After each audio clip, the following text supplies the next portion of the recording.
Buenas noches, hermanos. Vamos a continuar con nuestro estudio sobre Hebreos y lo vamos a hacer primeramente haciendo una oración.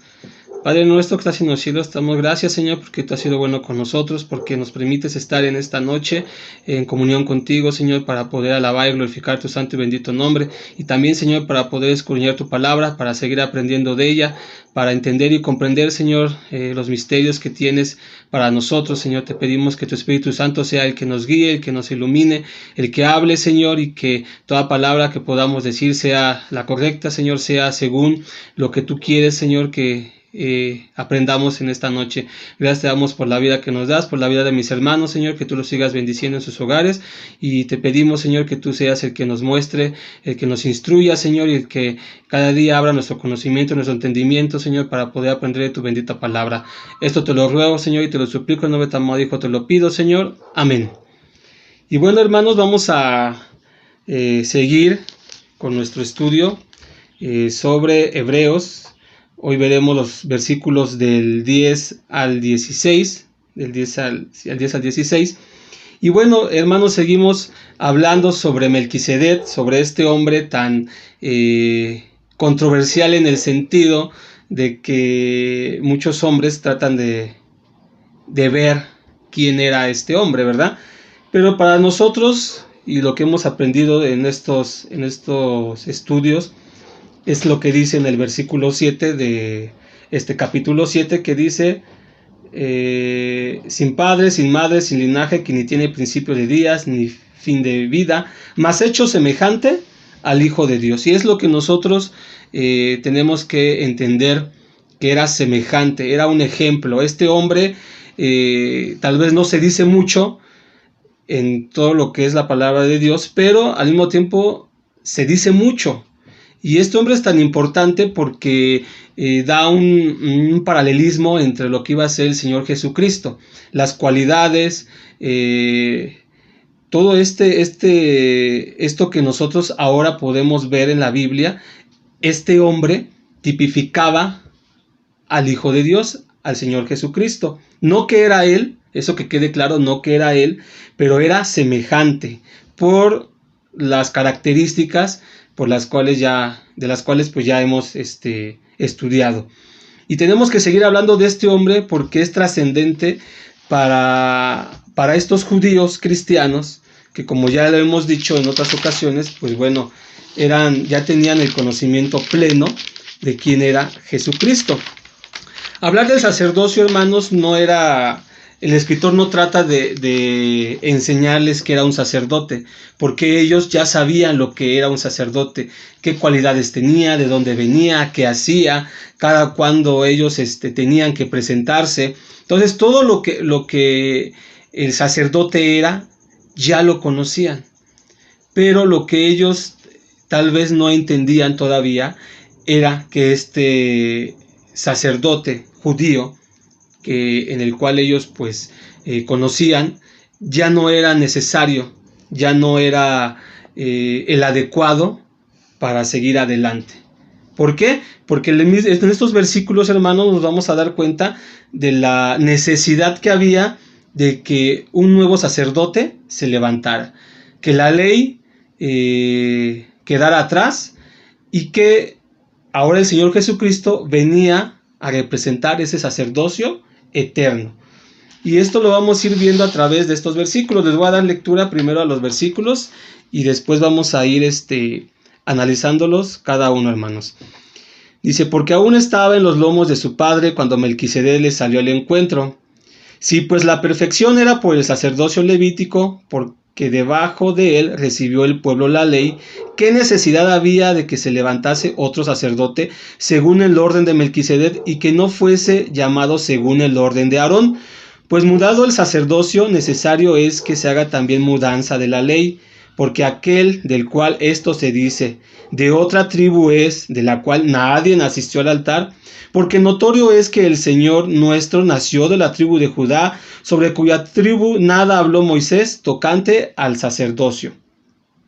Y aún manifiesto es, si a semejanza de Melquisedec se levanta otro sacerdote. Bueno, ¿qué es un sacerdote? Ya lo habíamos visto nosotros. El sacerdote es el que intercede, el que hace sacrificios por los pecados. Esto era lo que estaba en la ley escrito. ¿Por qué era necesario un sacerdote?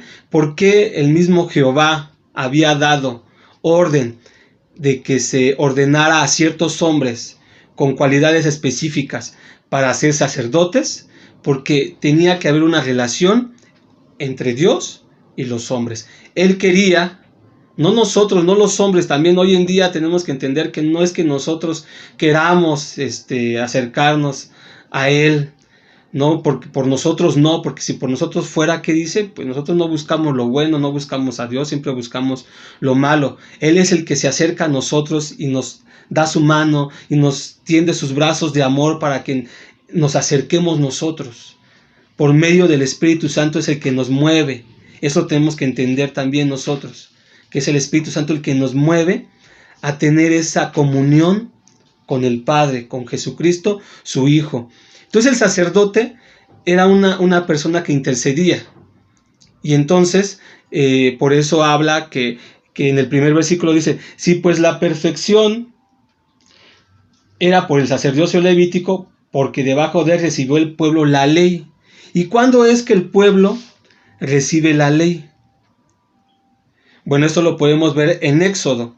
En Éxodo capítulo 20, en los capítulos 24, 31 y 35, nos da una lista, ¿sí?, de la ley que Dios da al pueblo de Israel. No solamente da una ley como tal ceremonial, sino da una ley moral. Y también da los 10 mandamientos en el monte Sinaí. Es cuando Dios, ¿sí?, Jehová, le da a Moisés todas estas leyes, estas ordenanzas que los judíos conocían, puesto que pues eran judíos y sabían toda su historia. Es como nosotros, si nos preguntan de la independencia, ¿no? ¿Quién fueron los iniciadores? ¿Quién la consumó la independencia, la revolución? O sea, conocemos la historia y conocemos las razones y los motivos. Así también los judíos conocían el origen de su ley. Y no era una ley que había escrito un hombre, sino era una ley que el mismo Dios les había dado. Y dentro de estas leyes incluye a los sacerdotes. Pero ¿por qué era necesario? ¿Por qué se refiere aquí en Hebreos? Dice, si pues la perfección era por el sacerdocio levítico, porque debajo de él recibió el pueblo la ley. Ya vimos cuándo la recibe, en dónde la recibe y quién la da. ¿Qué necesidad? O sea, ¿para qué?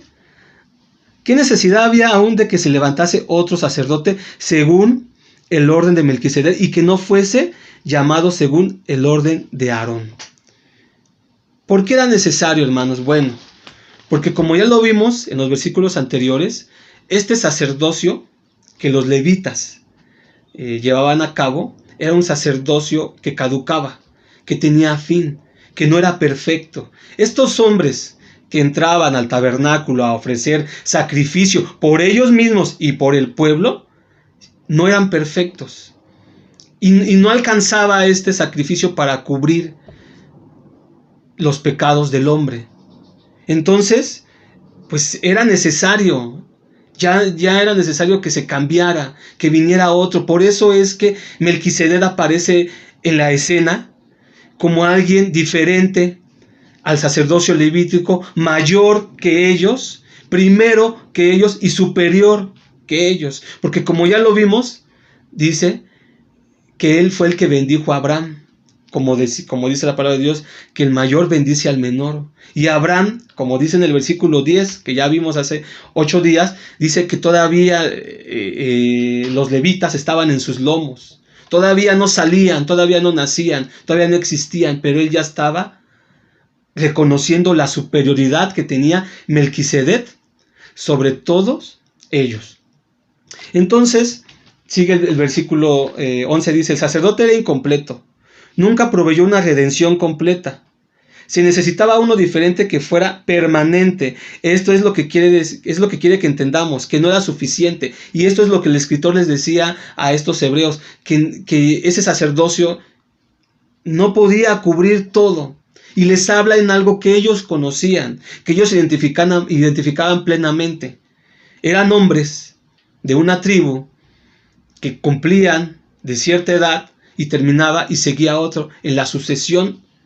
Sí, era una sucesión hereditaria. Ahí no había una opción de que dijeran, ay, bueno, pues yo soy de la tribu de Leví, pero pues yo no quiero ser sacerdote, ahora yo quiero ser, no sé, voy a escribir libros, voy a cosechar la tierra. O sea, no era una opción para ellos, era un deber que ellos tenían que cumplir.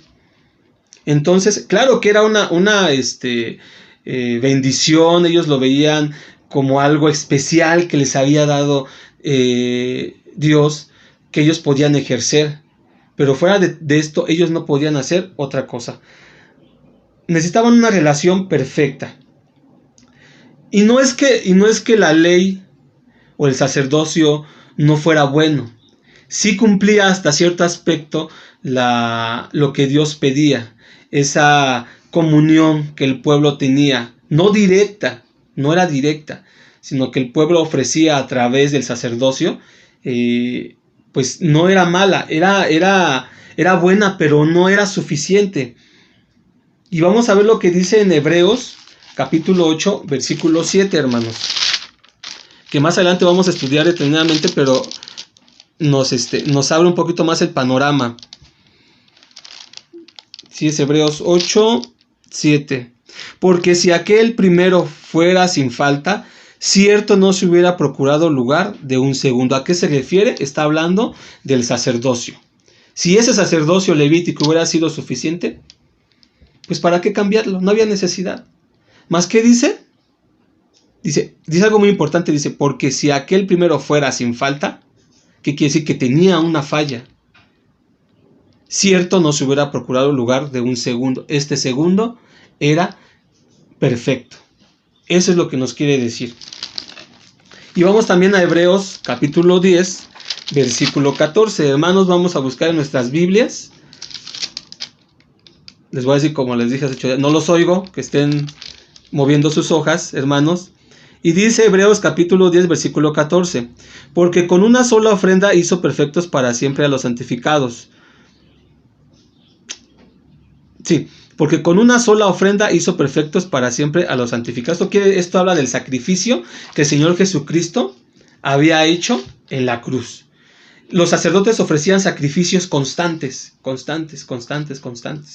para redención de los pecados del pueblo. Pero iba a existir uno que solamente iba a ser un sacrificio única vez, ¿sí? Por todos. Esto es lo que nos dice en esta palabra. Y pasando al versículo 12, que sigue diciendo, del capítulo 7. Pues mudado el sacerdocio, necesario es que se haga también mudanza de la ley. Y en otra versión dice, pues cambiando el sacerdocio, necesario es de que se haga también cambio de ley. Mudanza es un cambio. No de las leyes morales, pero sí de las leyes ceremoniales. ¿Cómo estaban estipuladas? ¿Qué requisitos tenían? Como requisitos que tenían las leyes, bueno, que eran de la tribu de Leví, que eran sacerdotes de cierta edad. Esto ya era necesario que se cambiara, que fuera cambiado a algo diferente.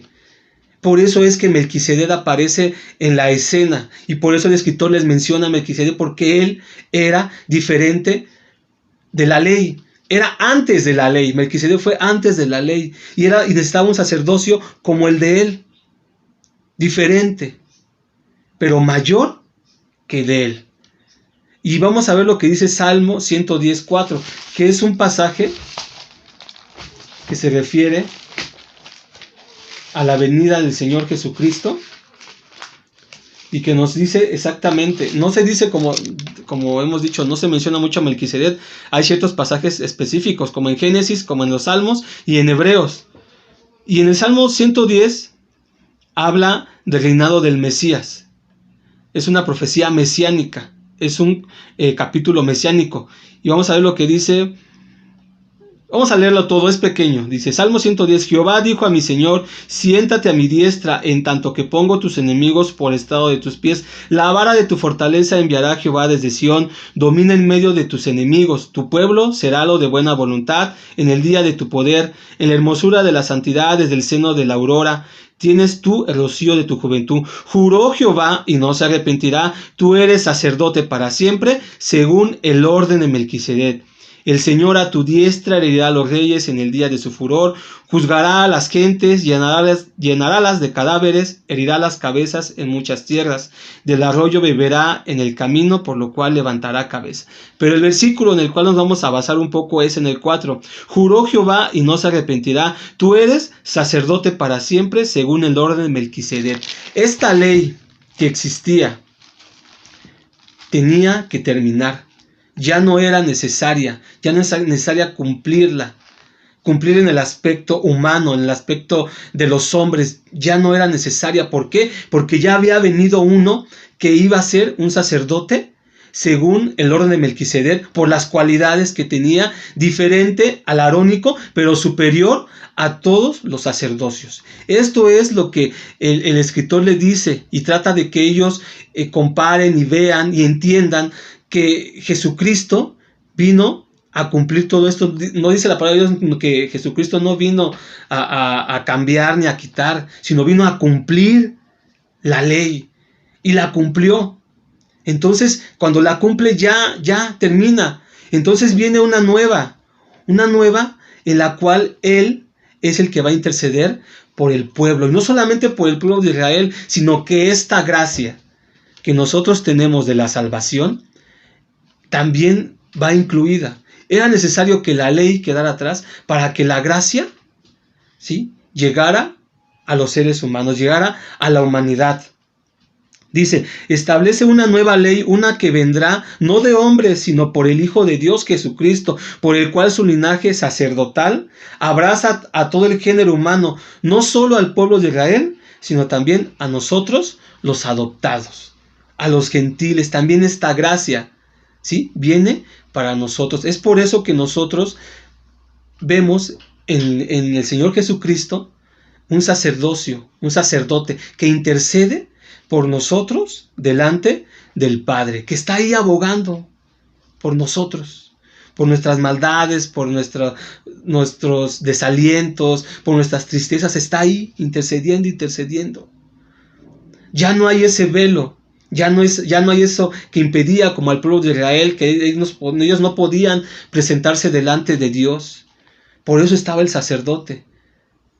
Pero ahora nosotros directamente nos podemos acercar con el Señor Jesucristo.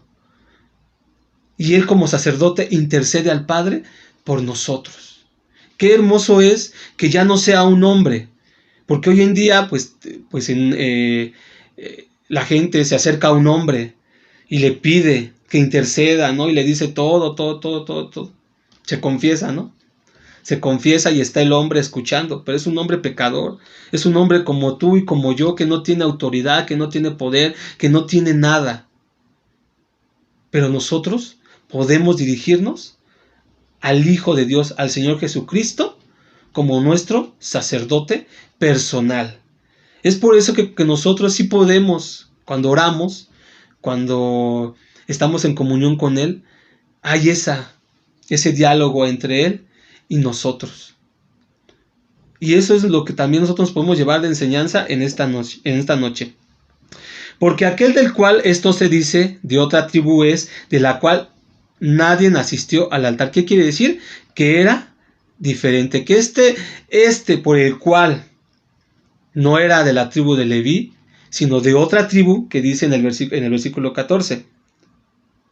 Porque notorio es que el Señor nuestro nació de la tribu de Judá, sobre cuya tribu nada habló Moisés tocante al sacerdocio. Nada habló Moisés de otra tribu, de otro personaje, de alguien más, fuera de los levitas, para el servicio en el tabernáculo.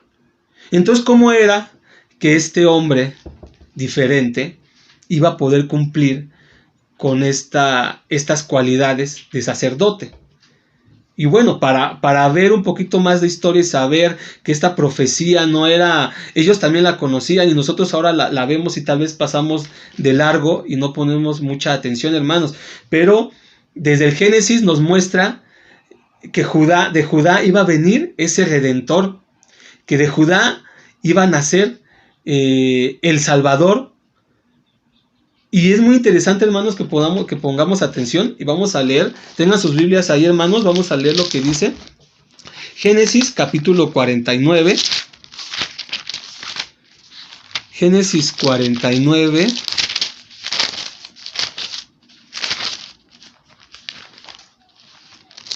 Versículos 8 al 12.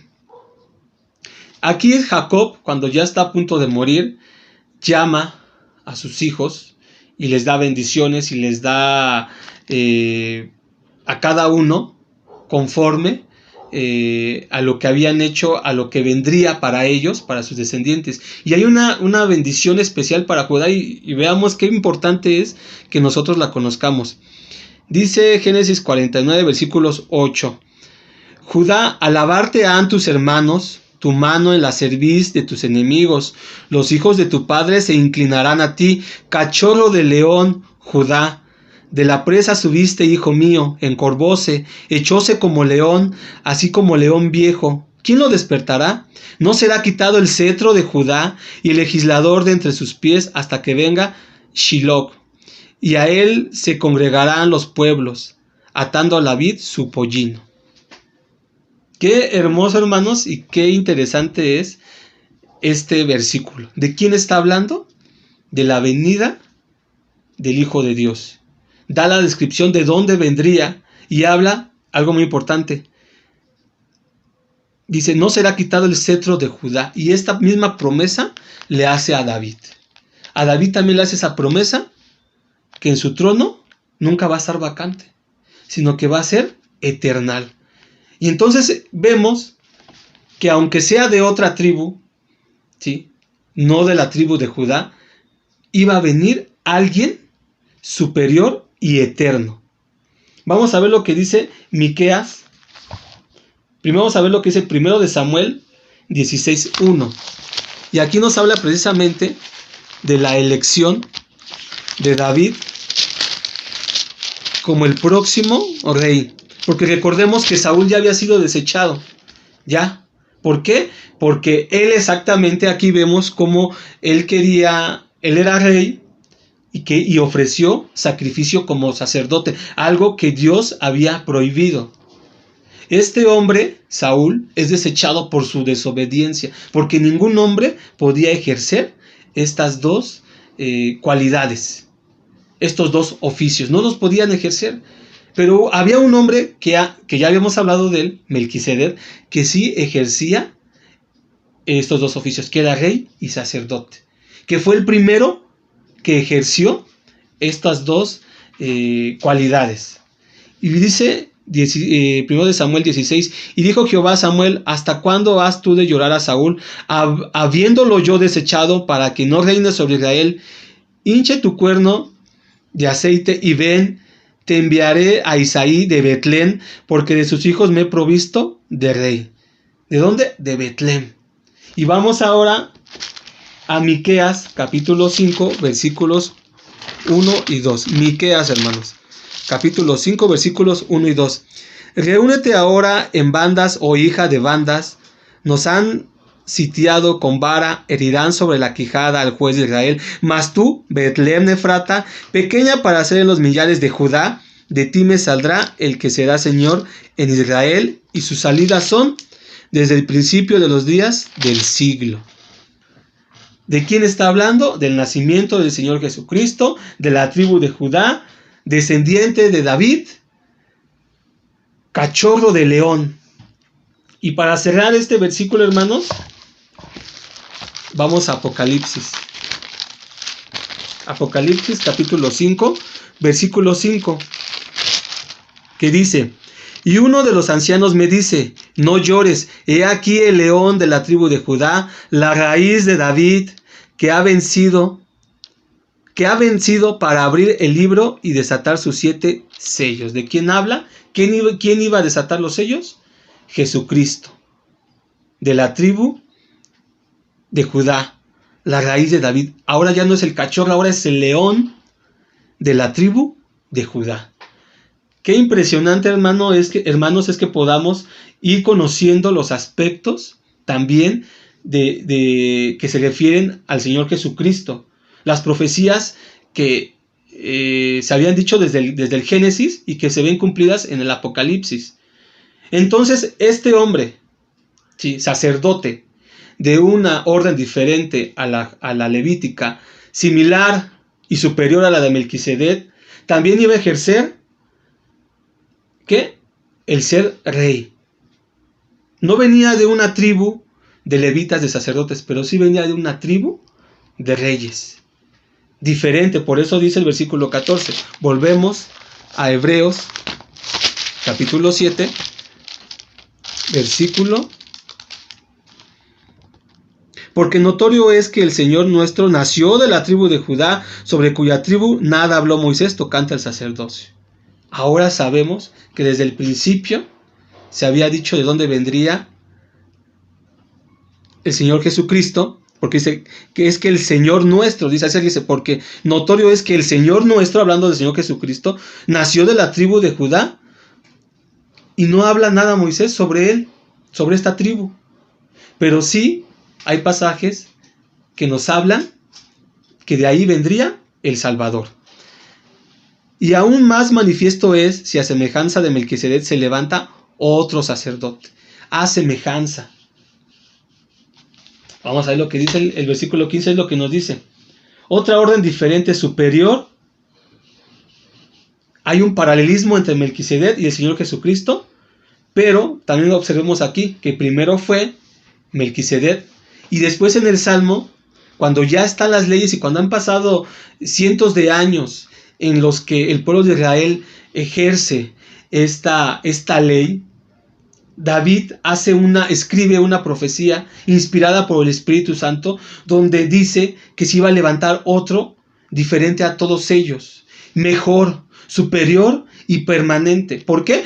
Precisamente porque ya había observado que la ley que habían llevado a cabo o que ejercía no era suficiente y no cubría las necesidades espirituales que tenían los hombres. Por eso David escribe. Se hace mención de Melquisedec antes y también se hace después de las leyes. ¿Por qué? Porque se había visto que no era suficiente lo que ellos llevaban a cabo. Era necesario uno superior, el cual iba a venir del Señor Jesucristo. El versículo 16 dice, el cual nos es hecho conforme a la ley del mandamiento carnal.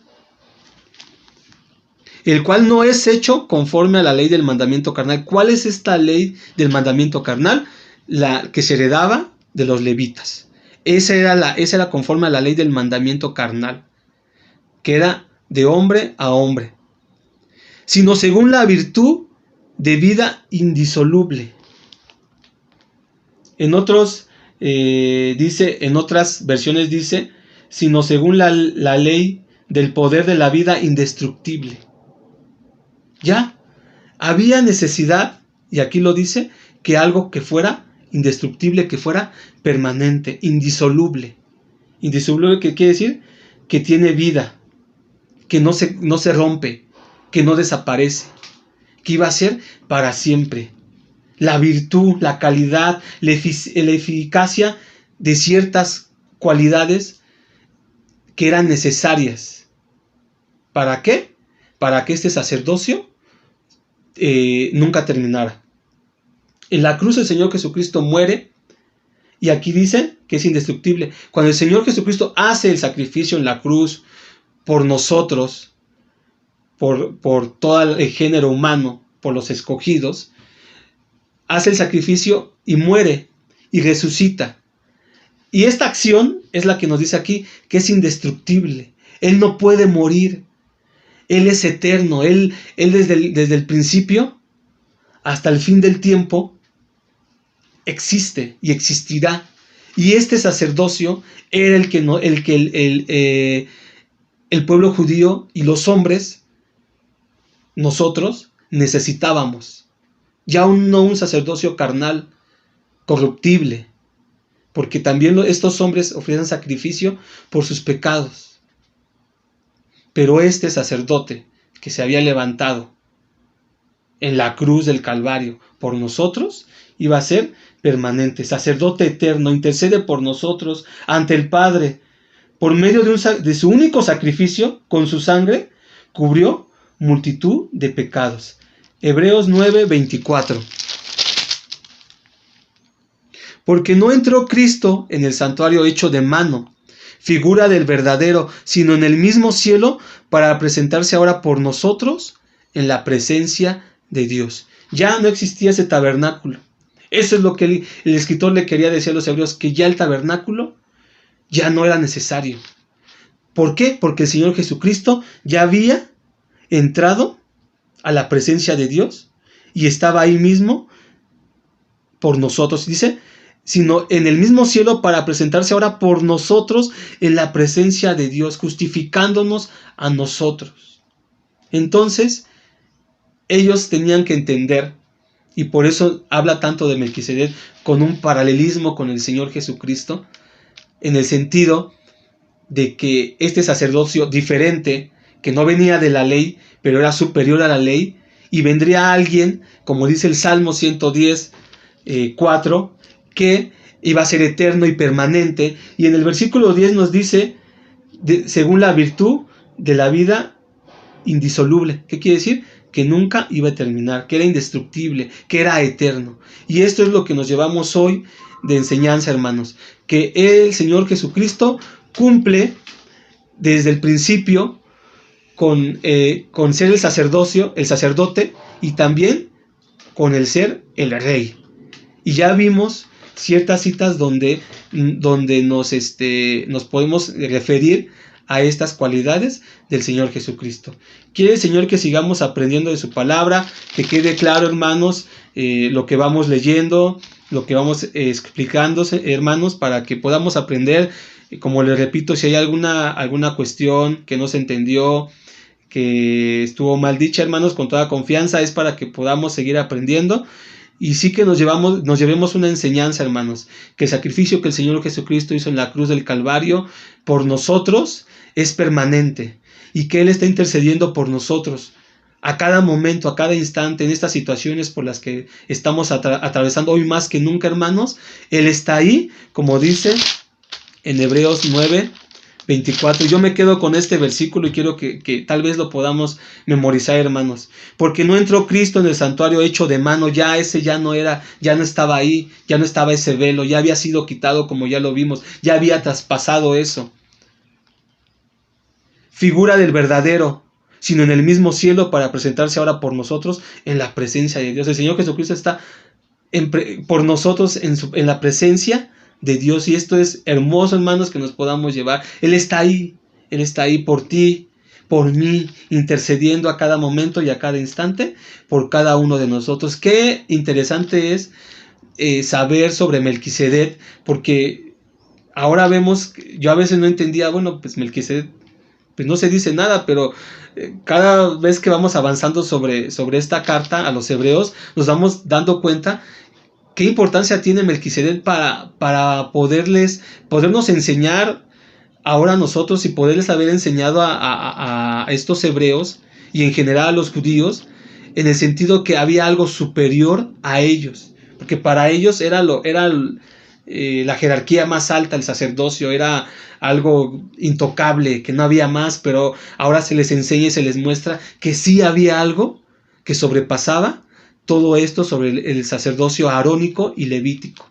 Que quede claro, hermanos, que hay algo superior y que había algo superior a ellos, que es nuestro Señor Jesucristo, hecho carne, y habiendo hecho el sacrificio en la cruz para nosotros, por nuestra remisión de pecados. Solamente una vez hizo este sacrificio para siempre, y con eso nos lavó a nosotros de nuestras maldades, de nuestras iniquidades, no para que seamos perfectos, pero sí para que nos acerquemos a Él confiadamente, como dice su palabra, porque Él está al pendiente de cada uno de nosotros, intercediendo al Padre por nosotros en la presencia de Dios. Que Dios nos bendiga, hermanos, y nos vemos el próximo miércoles.